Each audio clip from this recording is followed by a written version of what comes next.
5절 말씀 함께 보시겠습니다. 신약성경 베드로전서 1장 3절부터 5절까지 한 절씩 교독하겠습니다. 우리 주 예수 그리스도의 아버지 하나님을 찬송하리로다. 그의 많으신 긍휼대로 예수 그리스도를 죽은 자 가운데서 부활하게 하심으로 말미암아 우리를 거듭나게 하사 산 소망이 있게 하시며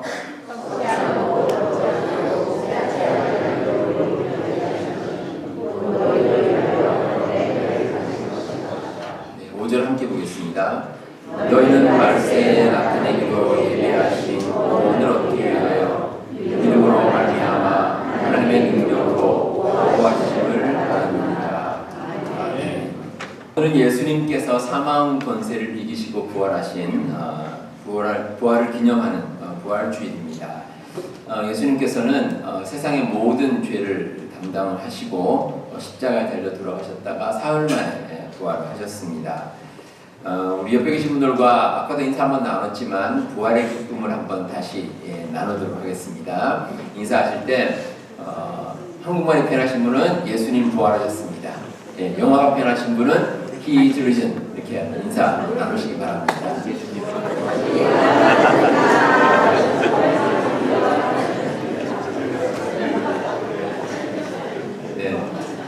제가 늘 느끼는 거지만 참 영어가 편하신 분들이 많습니다. 우리가 살다 보면 이 새로운 소망을 가질 때가 있습니다.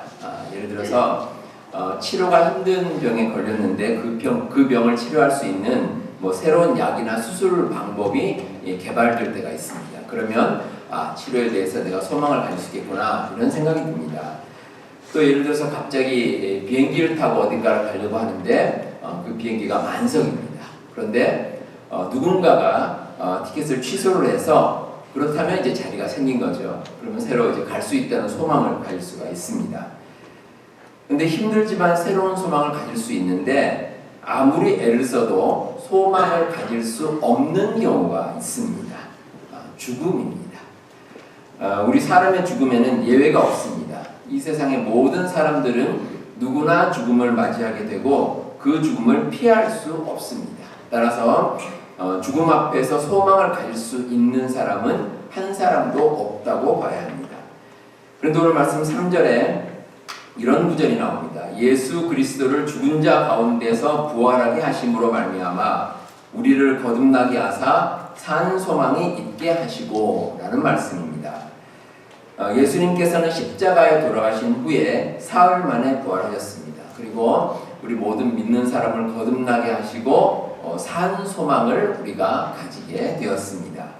따라서 이 세상에 누구도 가지지 못한 그 놀라운 소망을 우리가 가질 수 있게 되었습니다.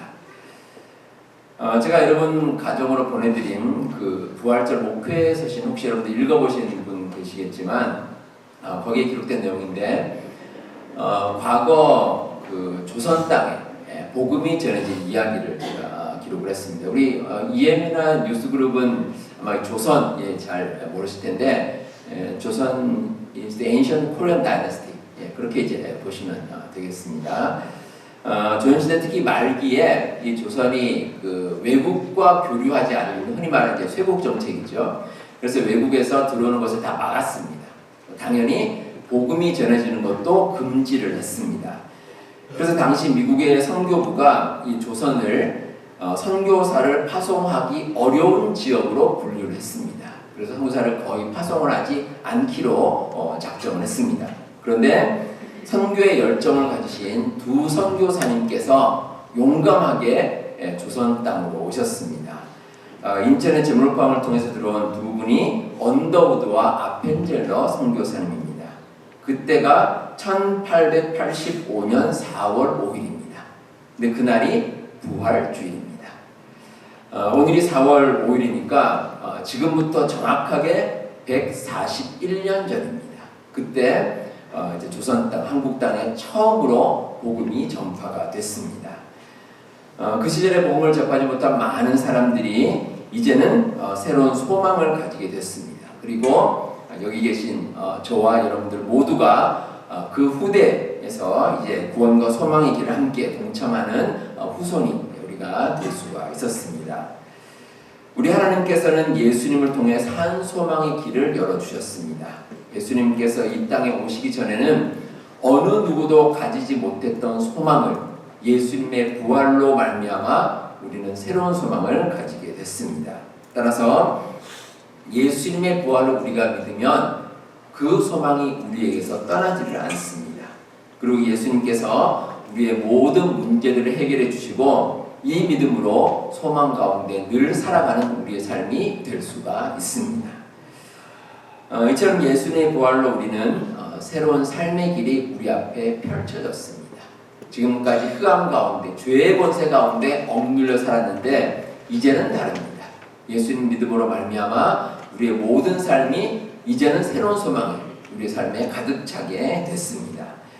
근데 이렇게 놀라운 역사를 만드신 것은 하나님의 능력을 통해서입니다. 능력의 하나님께서 우리를 지키시고 보호하시기 때문에, 그것도 끝까지 지키시고 보호하시기 때문에 우리는 새로운 소망을 가질 수가 있습니다. 이에 대해서 오늘 말씀 5절에 너희는 말세에 나타내기로 예비하신 구원을 얻기 위하여 믿음으로 말미암아 하나님의 능력으로 보호하심을 받았느니라, 이렇게 말씀하고 있습니다. 우리는 하나님의 능력으로 보호를 받습니다. 하나님께서 끝까지 우리를 지켜주신다는 뜻입니다.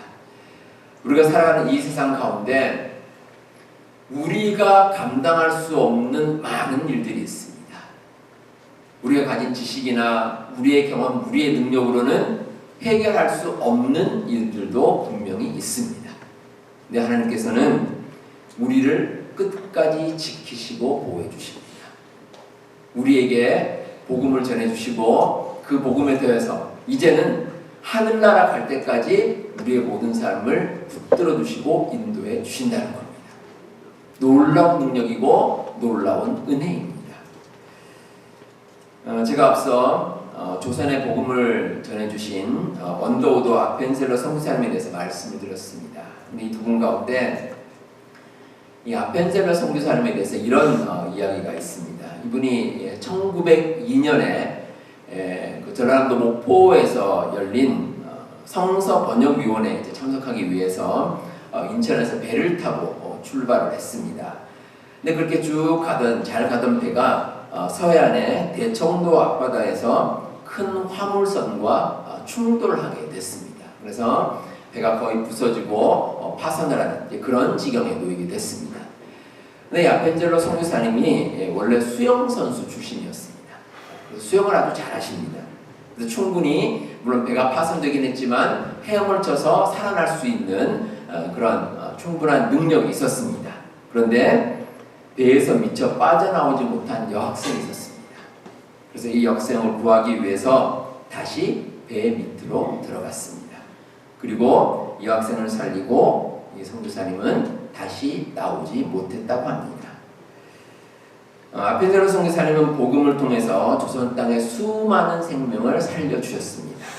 근데 마지막 순간에도 한 생명을 구하는 일에 자기의 목숨을 바치셨습니다.